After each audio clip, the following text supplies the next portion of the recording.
Meille tuli virnuilee, sit se alkoi vittuilee. Pistin sen rintaan pari luotiin, nyt se kituilee. Join mä viinaa ennen murhakeissi. Lähin kyttii karkuu ihan vitun lujaa Stacy. Metrolla lujaa vauhtii vitun kyttii karkuu. Jos ne seuraa mua, niin ne pääsee hauta-arkkuun. Pääsin mä sitten takas himaa suunnitelmaa laatimaan. Miten voisin mä ryöstää koko helvetin pankin. No siihen tarvii jengin taikka tankin.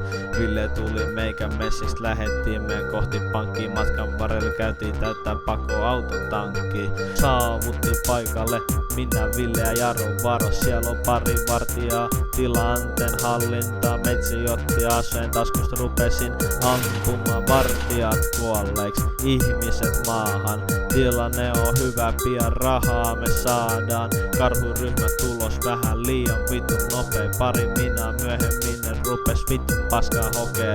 Tulkaa ulos ilman aseita, no vitut. Hyvän suunnitelman mä oon laatinut.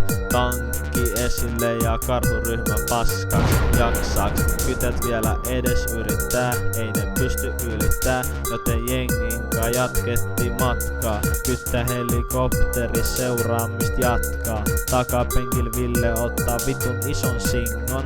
Aiheuttaa kopterille ison vahingon. Vitun monen räjähdys, kopteri tippuu maahan. Pari sekkaa tässä vaiheessa huomaahan. Kytti ei oo peräs, ei oo seläs, joten me saavutaan takasin tukikohtaan. Kultaharkot auton takakontissa hohtaa. Jaetaan me rahat ja koko vitun saalis. Homma näyttää olevan aika valmis. Vielä yhtä kaveria tästä hommasta täytyy kiittää. Mut saatan alle, ei pelkää kiitos taida riittää.